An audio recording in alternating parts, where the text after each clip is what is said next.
전도서 8장 7절부터 17절까지 우리 한 절씩 교도하도록 하겠습니다. 제가 한 절 읽고 여러분들 읽고 마지막 같이 읽겠습니다. 7절. 사람이 장래일을 알지 못하나니 장래일을 가르칠 자가 누구이랴? 바람을 주장하여 바람을 움직이게 할 사람도 없고 죽는 날을 주장할 사람도 없으며 전쟁할 때를 모면할 사람도 없으니 악이 그의 주민들을 건져낼 수 없느니라.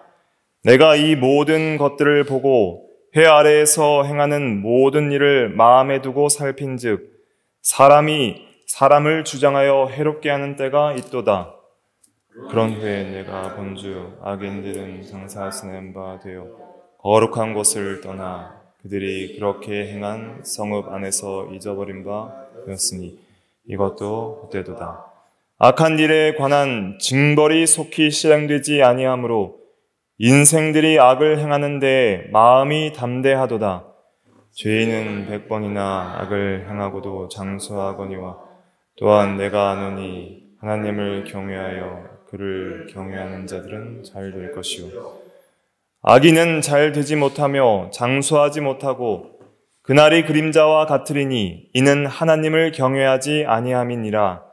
세상에서 행해지는 헛된 일이 있나니 곧 악인들의 행위에 따라 벌을 받는 의인들도 있고 의인들의 행위에 따라 상을 받는 악인들도 있다는 것이라. 내가 이르노니 이것도 헛되도다. 이에 내가 희락을 찬양하노니 이는 사람이 먹고 마시고 즐거워하는 것보다 더 나은 것이 해 아래에는 없음이라. 하나님이 사람을 해 아래에서 살게 하신 날 동안 수고하는 일 중에 그러한 일이 그와 함께 있을 것이니라. 내가 마음을 다하여 지혜를 알고자 하며 세상에서 행해지는 일을 보았는데 밤낮으로 자지 못하는 자도 있도다. 17절 다 같이요. 또 내가 하나님의 모든 행사를 살펴보니 해 아래에서 행해지는 일을 사람이 능히 알아낼 수 없도다. 사람이 아무리 애써 알아보려고 할지라도 능히 알지 못하나니 비록 지혜자가 아노라 할지라도 능히 알아내지 못하리로다. 아멘. 이 시간 말씀의 제목은 12절에 보면 하나님을 경외하여 그를 경외하는 자들은 잘 될 것이요 그랬습니다. 그래서 이 말씀을 근거로 해서 하나님을 경외하는 자들은 잘 될 것이다. 하나님을 경외하는 자들은 잘 될 것이다 라는 제목으로 하나님 말씀을 증거하겠습니다. 하나님을 경외하는 자들은 잘 된다는 것은 이 현세적으로 또 육신적으로 잘 된다는 그러한 말이 아니라, 물론 그런 것도 어느 정도 일부 하나님이 은혜 주시면 포함할 수 있지만은 첫째로는 영적으로 잘 된다는 거예요. 하나님을 경외하는 자들은 영적으로 다 잘 됩니다. 영적으로는 하나님을 경외하는 자들은 다 잘 되게 돼 있어요. 육신적으로 좀 건강이 안 좋을 수도 있고 가난할 수도 있고 이 세상에서 여러 실패와 고난을 경험할 수도 있지만은 하나님을 경외하는 자들은 현세에 영적으로 반드시 잘 되고, 그 다음에 더 중요한 것은 내세에는 영원히 잘 될 것이다. 내세에 영원히 잘 되고 내세에는 부활하여 영육 전체가 잘 될 것이다. 그런 의미예요. 그러나 그렇지 않은 자들은 하나님의 심판과 또 영원한 멸망이 있을 것을 전도서는 증거를 하고 있습니다. 악인은 잘 되지 못한다 그랬어요. 그래서 참된 지혜는 무엇이냐면 잘 사는 것인데 그것은 하나님을 경외하는 것이다 라고 전도서는 계속 강조를 하고 있습니다. 그래서 이러한 전도서의 말씀들을 우리가 잘 마음에 새기면서 오늘 또 제목을 중심으로 해서 7절부터 17절까지 한 절씩 읽어가며 말씀을 증거하도록 하겠습니다. 먼저 7절과 8절은 인간이 장래를 알 수 없다는 거예요. 그러니까 인간의 무지, 또 장래를 어떻게 컨트롤할 수 없는 무능력, 무지와 무능력을 인정하라는 거예요. 인간의 무지와 무능력을 인정하고 겸손히 하나님을 의지하는 것이 그게 지혜이다라는 것을 가르쳐 주는 것입니다. 7절, 8절 읽어볼게요. 시작. 사람이 장래일을 알지 못하나니 장래일을 가르칠 자가 누구이랴? 바람을 주장하여 바람을 움직이게 할 사람도 없고 죽는 날을 주장할 사람도 없으며 전쟁할 때를 모면할 사람도 없으니 악이 그의 주민들을 건져낼 수는 없느니라. 네, 사람이 장래일을 알지 못한다 그랬습니다. 장래일을 알 수 있는 사람은 없어요. 하나님께서 그것을 알려주시지 않으셨습니다.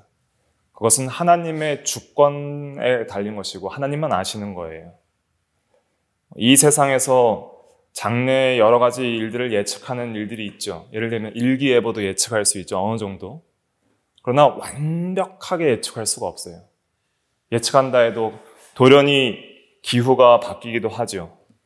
그러나 우리가 진짜 예측할 수 없는 것은 인생이에요. 인생의 일은 한 척도 예측을 못해요. 그래서 어느 정도 추측을 하고 좋은 일이 있을지 나쁜 일이 있을지 또 살지 죽을지 어느 정도 추측을 하고 노력을 하지만은 그러나 인생의 흥망성쇠 잘 되고 못 되고 죽고 사는 것은 한 치 앞을 내다볼 수 없는 것이 인생이라는 것이죠. 그래서 장래일을 가르칠 자도 없다는 거예요. 사람은 내일 일도 알 수 없고 오늘 하루에도 어떤 일이 일어날지를 알 수가 없습니다. 그래서 잠언 27장 1절에 보면은 너는 내일 일을 자랑하지 말라. 하루 동안에 무슨 일이 일어날지 내가 알 수 없음이니라 그랬습니다. 내일 내가 뭘 하겠다고 자랑하는 사람들 있잖아요. 나는 뭐 현재 이렇게 많은 것을 갖고 있으니 내일은 더 잘 될 것이다 하면서 장래를 자랑하고 사는 사람들. 그러나 하나님의 말씀은 하루 동안에도 네가 무슨 일이 일어날지 모른다. 오늘 하루 죽으면 내일이 무슨 소용이냐는 것이죠. 그래서 인간들이 이 세상에서 매우 교만하고 자기가 모든 것들을 컨트롤할 수 있다고 생각하면서 살아가는 사람들이 많이 있는데 하지만 우리는 겸손한 것이 지혜예요. 우리는 장래일을 알지 못하는구나. 하루도 우리가 어떤 일이 일어날지 예상할 수 없는 것이 우리 인생이구나. 왜냐하면 여러분들의 삶 속에서 여러분들이 컨트롤할 수 없는 많은 변수들이 있고요. 또 여러분들의 마음조차 여러분들이 제대로 다스리질 못해요. 시시각각으로 우리 심리가 바뀌니까 갑자기 좋다가도 갑자기 우울해지면은 모든 일이 안 되는 거예요. 그러니까 마음조차 내가 어떻게 될지 모르기 때문에 우리는 우리를 의지할 수가 없는 것이죠. 또 이 세상에도 우리의 인생들을 책임져 줄 수 있는 그 어떤 힘도 능력도 어떤 존재도 없는 거예요. 그러니까 이러한 인간의 무지와 무능을 우리가 깨닫고 살아계시며 전능하시고 선하시며 모든 걸 아시고 우리를 사랑하시는 하나님을 의지하고 경외하는 것이 참된 지혜이다 하는 것을 절실히 깨닫게 되는 것이죠. 겸손한 사람이 이런 걸 깨닫게 되는 것입니다. 또 8절에 보니까 바람을 주장하여 바람을 움직이게 할 사람도 없다 그랬어요. 여기서 말하는 바람의 원어가 중요한데 루아흐입니다. 한번 따라 보실까요? 루아흐는 원래 영혼이라고 번역되는 단어예요. 영. 그리고 함께 바람이나 또 숨, 후 이렇게 내쉬는 거 있잖아요. 숨, 호흡이나 바람이나 영으로 번역되는 거예요. 그래서 전해 성경에서는 아마 이 호흡으로 번역했을 거예요. 그리고 또 다른 그 성경들에서는 영으로 번역하기도 해요. 그래서 우리는 호흡이나 또 우리의 영혼을 주장하여 움직이게 할 수 없다 이런 의미예요. 바람으로도 할 수 있겠지만은 여기서 궁극적으로 말하는 것은 우리의 호흡을 주장한다거나 영혼의 움직임을 주장한다는 것은 우리 인간의 생명을 주장한다는 뜻입니다. 영혼이 육신을 떠나는 것이 육체의 죽음이잖아요.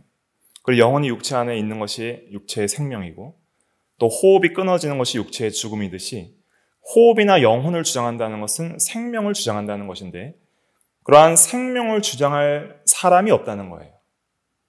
그래서 내가 살고 싶다고 내 목숨과 호흡을 주장해서 내 생명을 연장시킬 수 있는 사람이 없어요.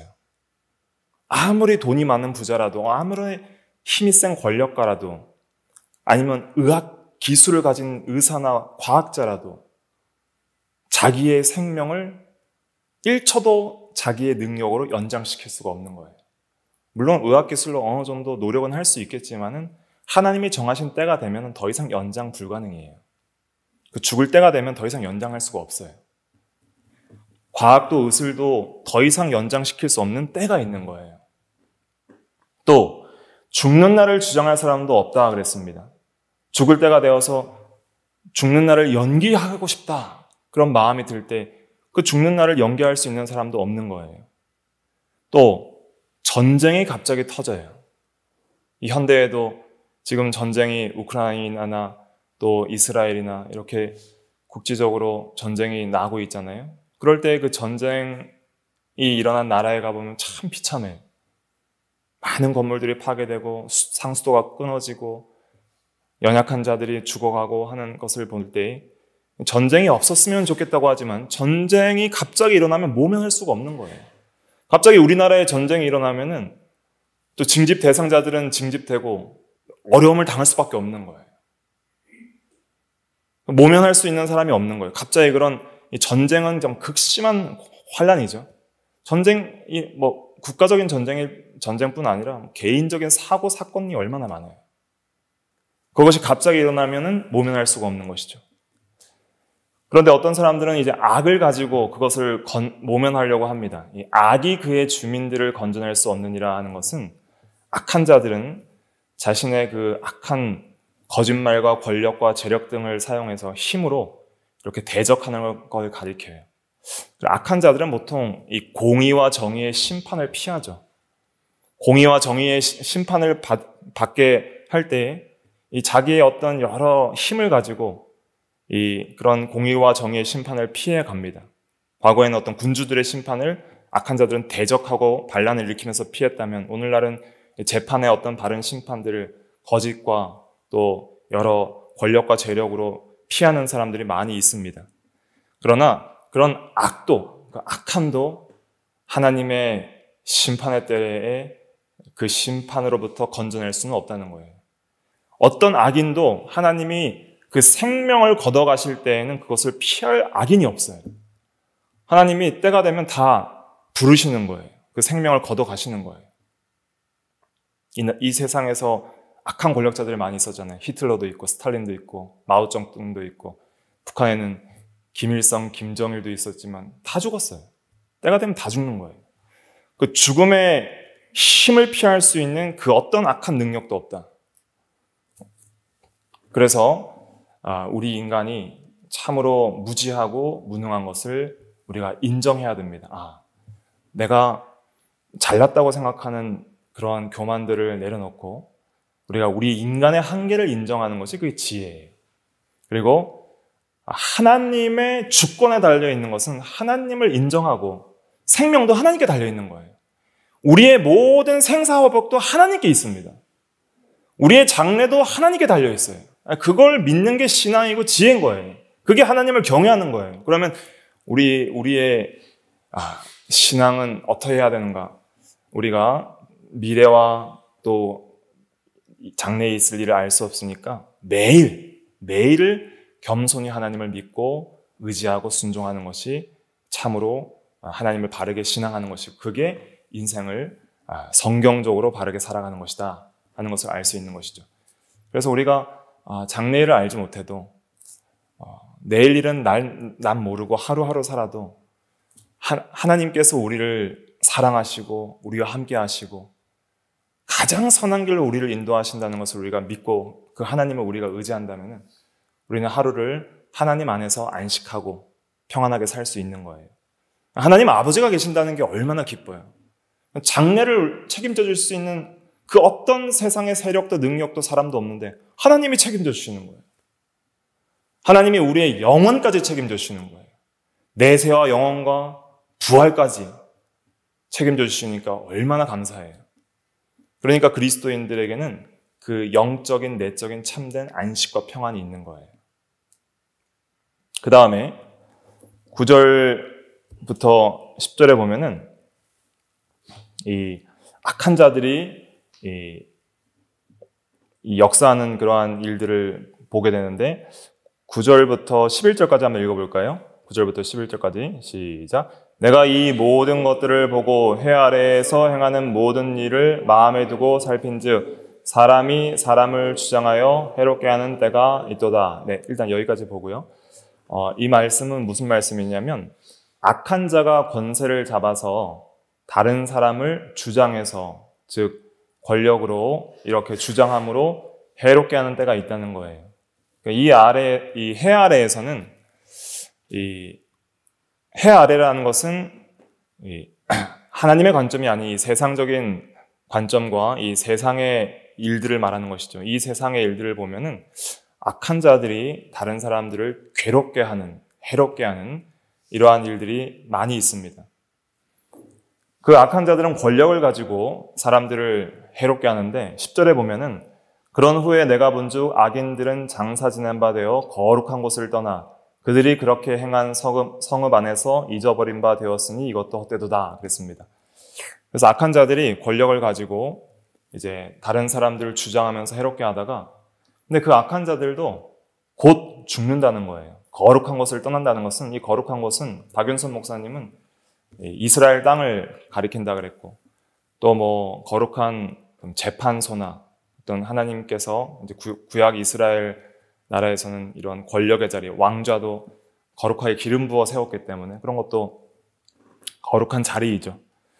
그런 거룩하게 행해야 할 자리에서 악하게 행했다는 거예요, 사람들이. 그래서 다른 사람을 괴롭게 했는데, 그런데 그 악한 권력자들이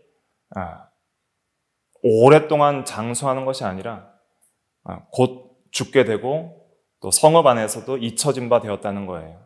그러니까 마침내 죽으면 악한 자들도 다 잊혀지고 기억되지 않는 거예요. 그러니까 악을 가지고 권력으로 다른 사람을 압제하는 것이, 그것이 얼마나 허무한 일인가라는 것을 말하고 있는 것이죠. 그런데 이 악한 일을 하는 것이 이렇게 헛된 일인데 사람들이 악을 계속 행해요. 왜 그렇게 행하냐면 징벌이 속히 실행되지 아니함으로 그렇게 한다는 거예요. 11절에 보면은 악한 일에 관한 징벌이 속히 실행되지 아니함으로 인생들이 악을 행하는데 마음이 담대하도다. 어떤 징벌이 속히 실행되지 않냐면 마음으로 악을 품는 것. 마음으로 어떤 악이 행위적으로 실행되기 전에는 마음속으로 수만 번 생각을 합니다.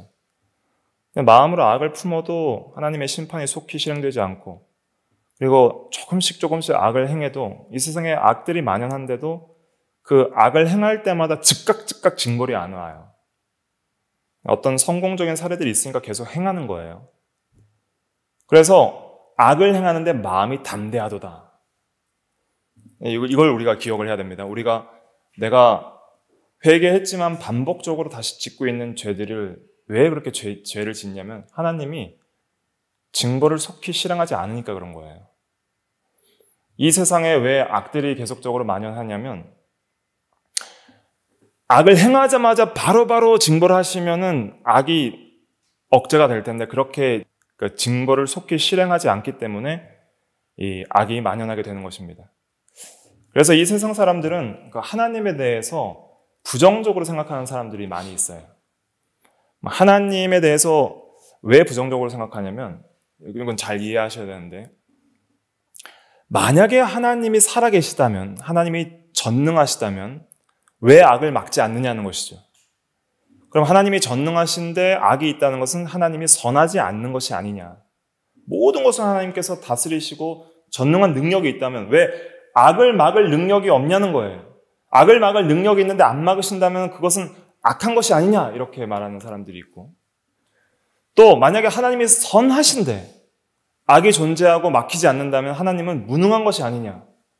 그러니까 악과 하나님에 대해서 많은 사람들이, 믿지 않는 사람들이 오해하는 건 뭐냐면은 하나님의 전능성과 선하심을 동시에 이해하지를 못하는 거예요.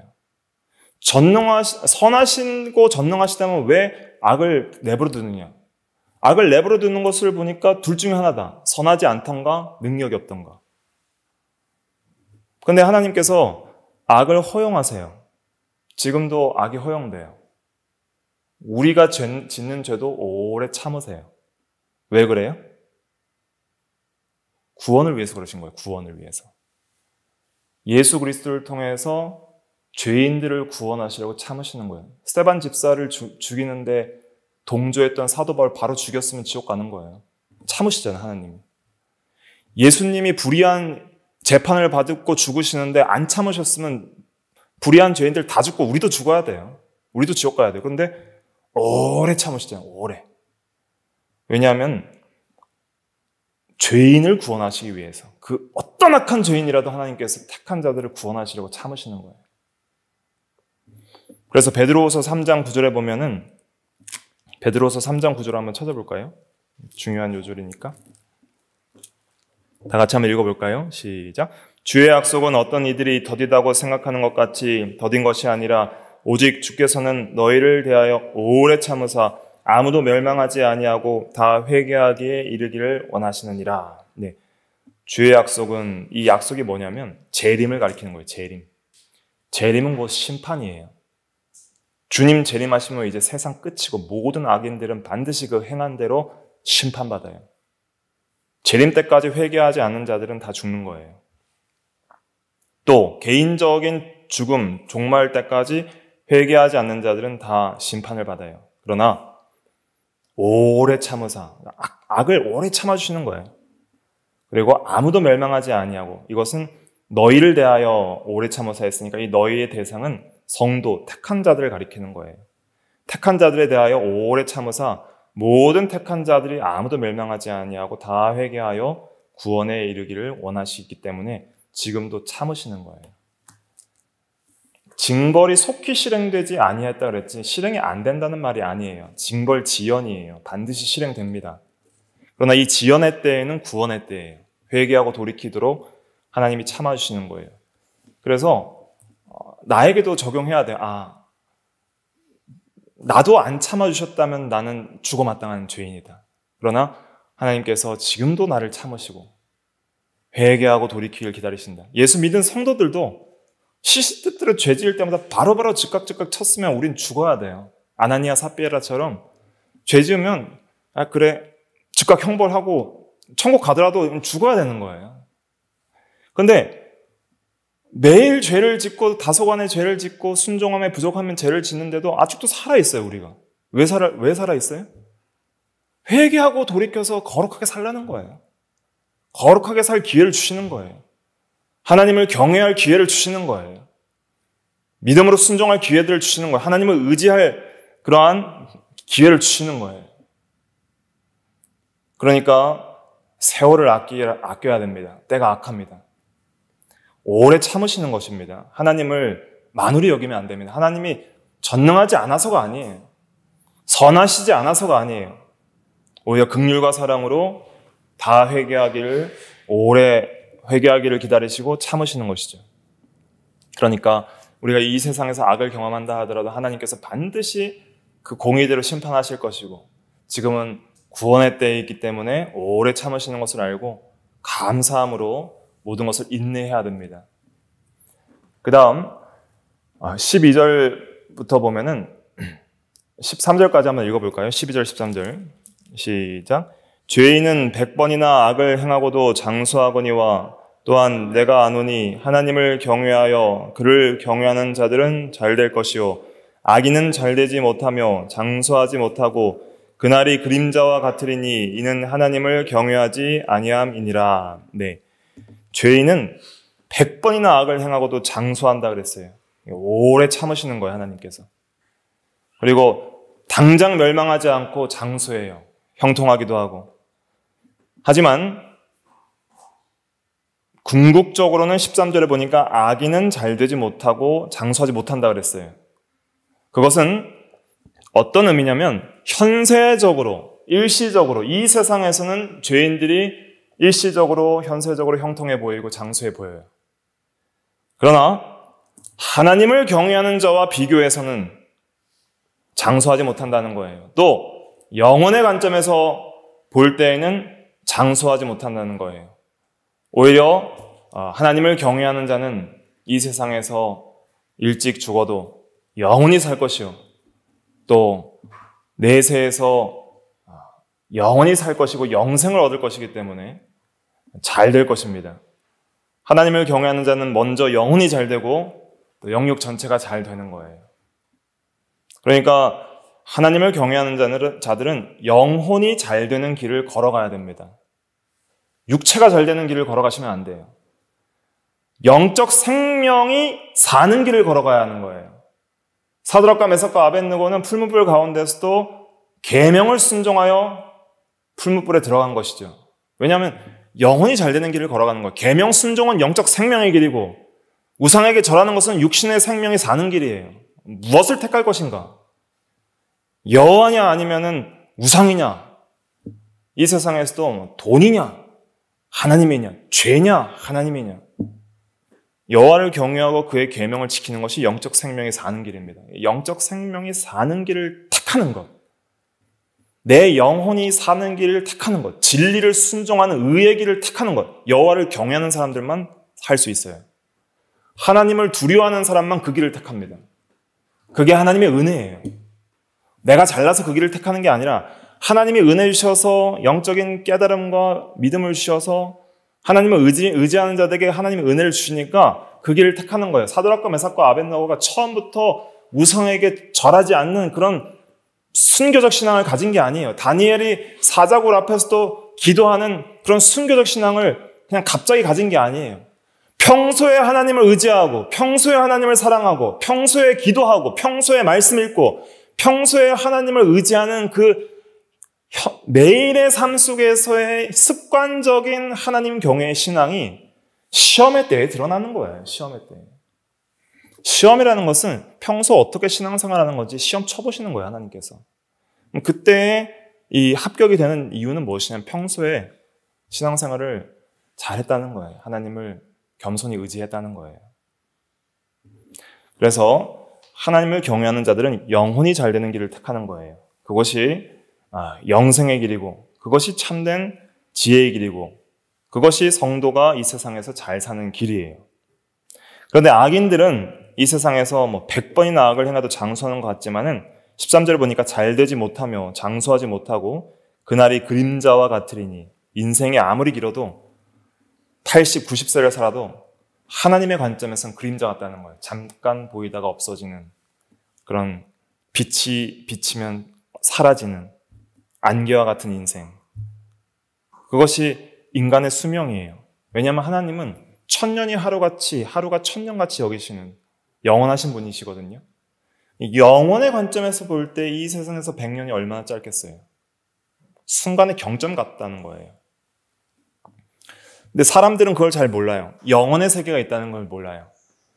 내세가 있다는 걸 몰라요. 그러니까 현세에 나이가 들어서도 몇 년 살 날이 얼마 남지 않는데도 그렇게 죄를 짓는 거예요. 100번이나 죄를 짓는 거예요. 왜요? 그것이 단주라니까. 이 세상이 단주라니까. 해 아래에서의 관점에서 이 세상만 바라보고 현세만 바라보니까 하나님을 눈을 들어 바라보지 못하고 내세를 바라보지 못하니까 그렇게 어리석게 죄를 짓고 사는 거예요. 왜냐하면 이 세상에 달하면 죄 짓고 안 들키면 되거든요. 죄 짓고 안 들키면 돼요. 심판도 내세도 없다면 그것 성공적인 삶인 거예요. 그러나 하나님이 살아계시고 하나님의 심판의 때가 있고 영원의 때가 있습니다. 믿지 않는 자들, 불신자들은 영원한 멸망을 당할 때가 있는 거예요. 영원의 관점에서 볼 때에는 아무리 악인이 여기서 잘 살아도 장수하지 못하고 그림자와 같이 사라진다는 거예요. 그런데 이 세상에 참 허무한 일이 있는데 그것이 무엇이냐면은 악인이 잘 되고 의인이 못 되는 경우들이 많이 있다는 거예요. 그것을 통해서 우리는 많은 허무감을 경험하죠. 하나님을 경외하면은 현세적으로 좀 잘 됐으면 참 좋겠죠? 하나님을 경외하자마자 바로 부자가 되고 건강하고 육신적으로 복받으면 다 예수 믿으려고 하겠죠. 하나님을 경외해도 안 돼요. 인생이 안 풀려요. 근데 악을 행해도 100번을 행해도 장수해요. 그러니까 하나님을 의지하는 신앙이 흔들리는 거예요. 14절 읽어볼게요. 14절 시작. 세상에서 행해지는 헛된 일이 있나니 곧 악인들의 행위에 따라 벌을 받는 의인들도 있고 의인들의 행위에 따라 상을 받는 악인들도 있다는 것이라. 내가 이르노니 이것도 헛되도다. 네. 참 세상에 헛된 허무하게 느껴지는 것이 있는데 이 성도들도 경험한다는 거예요. 악인들의 행위를 따라 벌을 받는 악인이 있어야 되는데 오히려 악한 자들처럼 벌 벌 받는 것 같이 보이는 의인이 있다는 거예요. 욥처럼. 재산 다 잃고 건강 잃고 자녀 다 잃고. 하나님을 경외하며 사는 의인들인데 참 이 세상에서 벌 받는 것 같이 보이는 사람들이 있고, 참 악한 일을 행하는데 의인들처럼 상을 받는 것처럼 보이는 사람들이 있으니 이것을 볼 때 헛되도다. 헤벨. 헛되도다가 헤벨이라고 그랬죠. 입김이라고 그랬죠. 입김. 참 현세의 인생이 참 허무한 것 같다. 심지어 여호와를 경외하는 자들이 보기에도 하나님 경외하는 것이 무슨 소용인가? 예수님 잘 믿으려고 하고 말씀 순종하려 하고 진리의 길을 택해서 갔는데 순교당하고 건강 잃고 실패하고 화를 입고 하는 경우들을 성도들도 많이 경험한다는 것이죠. 그럴 때 허무함을 느끼고 하나님은 살아계신가? 하나님은 선하신가? 하나님은 전능하신가? 하나님은 우리를 보고 계신가? 하는 그러한 여러 가지 마음의 허무함을 경험한다는 거예요. 그러나 그렇지 않다는 거예요. 결론이 뭐예요? 하나님을 경외하며 그를 경외하는 자들은 잘 돼요? 못 돼요? 잘 된다는 거예요. 12절에. 하나님을 경외하는 자들은 궁극적으로 잘 된다는 거예요. 그러니까 그것을 믿고 그 다음에 15절은 믿음으로 기뻐하라는 거예요. 15절 같이 읽어볼게요. 시작. 이에 내가 희락을 찬양하노니 이는 사람이 먹고 마시고 즐거워하는 것보다 더 나은 것이 해 아래에는 없음이라. 하나님이 사람을 해 아래에서 살게 하신 날 동안 수고하는 일 중에 그러한 일이 그와 함께 있을 것이니라. 내가 희락을 찬양하노니 기쁨이 참 좋고 찬양할 만한 것이니까 이 기쁨을 가지라는 거예요. 사람이 먹고 마시고 즐거워하는 것보다 더 나은 것이 해 아래에 없음이라 그랬습니다. 여기서 말하는 희락은 세속적 향락이나 쾌락을 가리키는 것이 아니에요. 세속적 향락이 있죠. 어떤 물질을 통한 기쁨, 또 명예와 또 세속적인 어떤 즐길 거를 통한 기쁨들이 있죠. 거기에만 집중하는 것이 세속적 쾌락이에요. 물질 중심. 또 보는 것을 즐기고 명예 영광을 즐기는 것. 그런 것이 이제 세속적 쾌락이에요. 근데 여기서도 보면 먹고 마시는 것을 즐거워하라 그랬어요. 어떻게 보면 그냥 물질적인 것으로 보이지만 이것은 굉장히 기본적인 일상생활을 가리키는 거예요. 여러분 오늘도 먹고 마셨죠?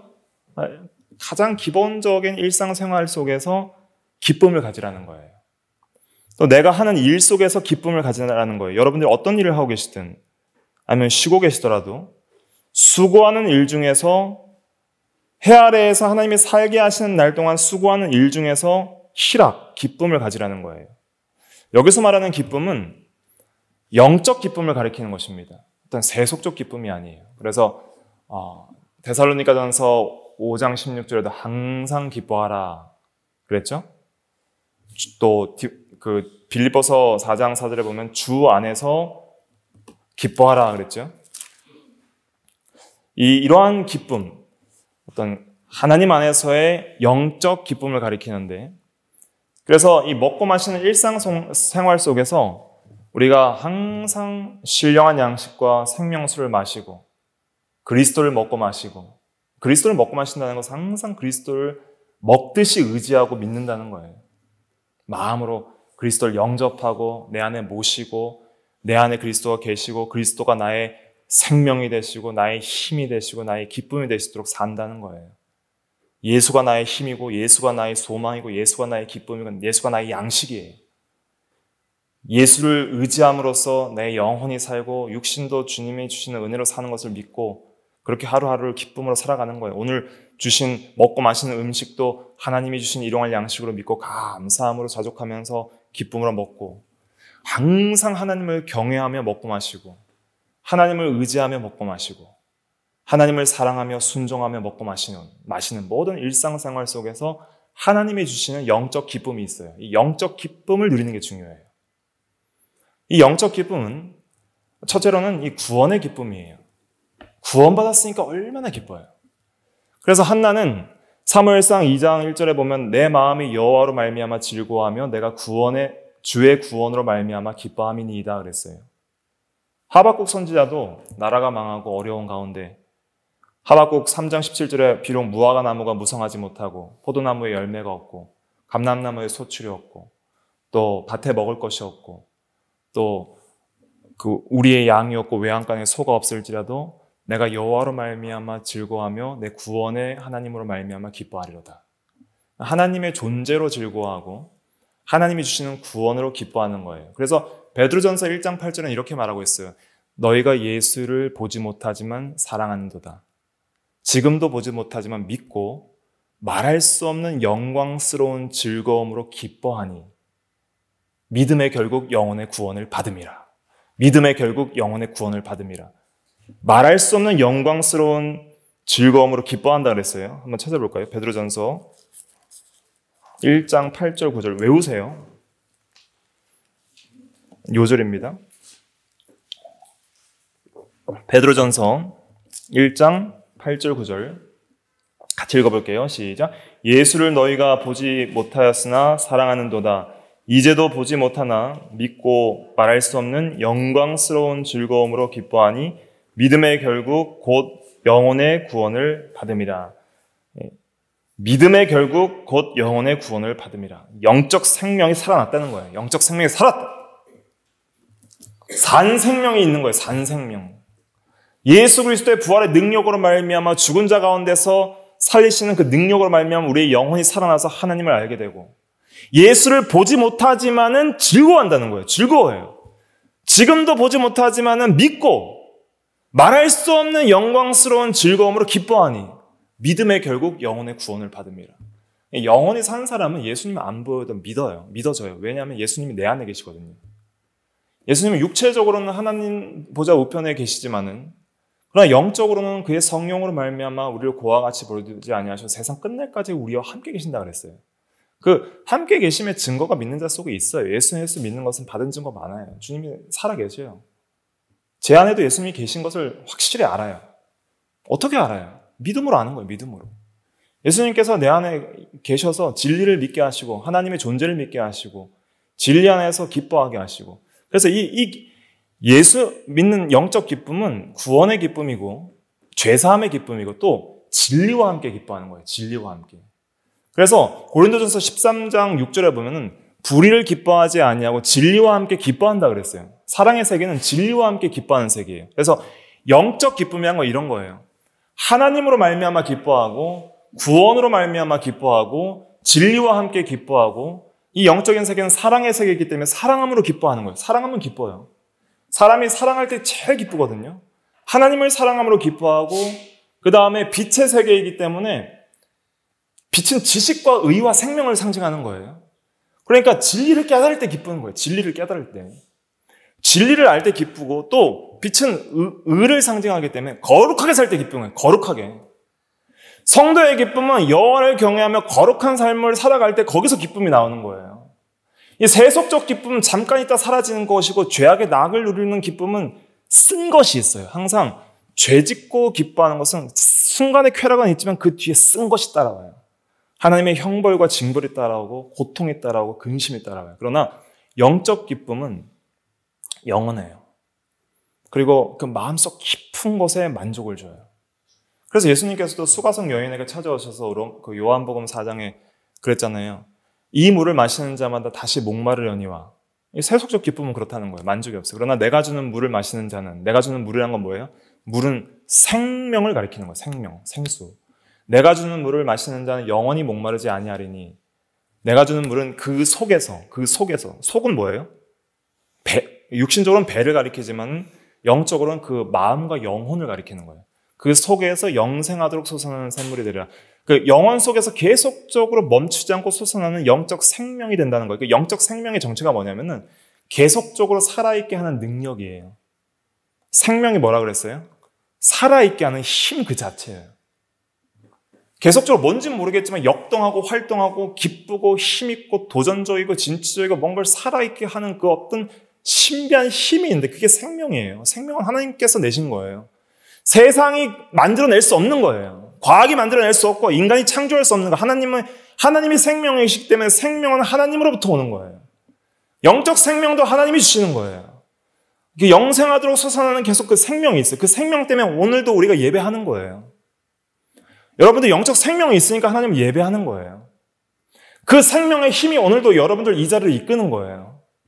그 생명의 힘이 오늘도 하나님을 의지하고 기도하고 말씀을 읽고 믿고 순종하게 하시는 거예요. 거기서 기쁨이 나오는 거예요. 그 기쁨. 그런 기쁨들이 있어야 된다는 거예요. 이 허무해 보이는 이 세상 속에서 악인들이 형통하고 악인들이 형통하고 의인들이 고난받아 가는 같아 보이고 악이 여전히 우리 삶 가운데 있고 죽음을 피할 수 없고 장래를 알 수 없는 이 불확실성 속에서 염려하고 두려워하고 패배의식에 절어 있고 때론 다른 사람들을 보고 원망 불평하고 시기 질투하고 악한 마음을 품고 죄를 짓고 절제하지 못해서 욕심을 버리지 못해서 불만족 속에서 살아가는 인생 속에서 이런 것들을 내려놓고 하나님을 경외하고 그의 계명을 지키면서 하나님이 주신 영적 기쁨 속에서 살아가는 거예요. 여호와로 인하여 기뻐하는 것이 우리의 힘이라 그랬어요. 느헤미야 8장 8절 10절 이거 찾아보고 맞춰야 될 것 같아요. 시간이 많이 가서 느헤미야 8장 보겠습니다. 느헤미야 8장 또 요절이니까 잘 기억해 놓으세요. 느헤미야 8장 8절부터 10절까지 같이 의미를 생각하면서 읽어보겠습니다. 시작. 하나님의 율법책을 낭독하고 그 뜻을 해석하여 백성에게 그 낭독하는 것을 다 깨닫게 하니 백성이 율법의 말씀을 듣고 다 우는지라. 총독 느헤미야와 제사장 겸 학사 에스라와 백성을 가르치는 레위 사람들이 모든 백성에게 이르기를 오늘은 너희 하나님 여호와의 성일이니 슬퍼하지 말며 울지 말라 하고 느헤미야가 또 그들에게 이르기를 너희는 가서 살진 것을 먹고 단 것을 마시되 준비하지 못한 자에게는 나누어 주라. 이 날은 우리 주의 성일이니 근심하지 말라. 여호와로 인하여 기뻐하는 것이 너희의 힘이니라 하고 근심하지 말라. 여호와로 인하여 기뻐하는 것이 너희의 힘이니라. 요절이에요. 하나님으로 인하여 기뻐하는 것이 성도의 힘입니다. 여기도 보면은 율법책을 듣고 깨닫게 하고 해석을 깨닫게 할 때 백성들이 울었다 그랬어요. 죄를 깨닫고 우는 거예요. 우리가 죄인입니다. 회개의 눈물을 흘린 거예요. 그때 슬퍼하지 말라. 구원의 하나님, 우리를 사랑하셔서 구원하시고 독생자를 보내주셔서 구원하시는 그 하나님으로 인하여 기뻐하라는 거예요. 구원의 기쁨을 가지라는 거예요. 그러면서 먹고 마시라 그랬어요. 여기서 성일에 먹고 마시는 일들이 있었어요. 이것은 오늘날 우리가 매 주일 또 예배 시간에 모여서 그리스도를 먹고 마시고 또 성찬을 통해서 먹고 마시고 성도의 교제를 통해서 먹고 마시고 예배를 통해서 하나님의 말씀을 먹고 마심으로 하나님으로 말미암아 기뻐하는 그러한 일상적 예배, 그걸 또 상징한다 할 수 있겠죠. 매주 반복되는 일상적 예배가 지겨워서는 안 되고 그 매주 반복되는 일상적 예배 속에서 기쁨이 있어야 된다는 거예요. 사모함이 있고, 그리고 이러한 하나님을 항상 예배하는 삶 속에서 여호와로 인하여 기뻐하는 것, 이것이 우리의 힘이고 영적 생명이고 능력이에요. 여러분들 속에서 하나님으로 인하여 기뻐하는 삶을 살아가는 그러한 신앙이 필요합니다. 여호와를 경외하고, 그래서 기도를 힘써 하셔야 돼요. 아무리 힘들어도 기도하셔야 돼요. 시간을 정해놓고 하나님을 부르짖고 찾으셔야 됩니다. 깨어서 기도하십시오. 정신을 차리고 기도하세요. 기도할 게 얼마나 많아요. 좋든 싫든 기도하셔야 됩니다. 매일 하나님을 생각하십시오. 하나님의 존재와 그의 구원과 그의 은혜와 그의 살아계심을 생각하고 의지하고 진리와 함께 기뻐하시고 하나님이 누구신지로 인하여 기뻐하셔야 되는 거예요. 여호와가 누구신지, 공의로우신 하나님이시고 재판장이시면 그리스도를 우리를 대신하여 내어주시기까지 사랑하시고 우리와 함께 하시는 하나님, 그 하나님이 우리의 하나님이라는 게 얼마나 기뻐요. 우리를 사랑하신다는 게 얼마나 기뻐요. 내가 하나님의 사랑의 대상자라는 게 얼마나 기뻐요. 그것만큼 기쁜 게 없는 거예요. 그건 영원한 기쁨이에요. 변치 않아요. 죽음도 막을 수 없는 영원한 생명과 사랑, 이것이 성도의 소망입니다. 악인들은 죽으면 끝이에요. 그러나 우리에게는 죽음 이후가 더 완전한 세계로 들어가는 길인 것이죠. 다 같이 기도하겠습니다.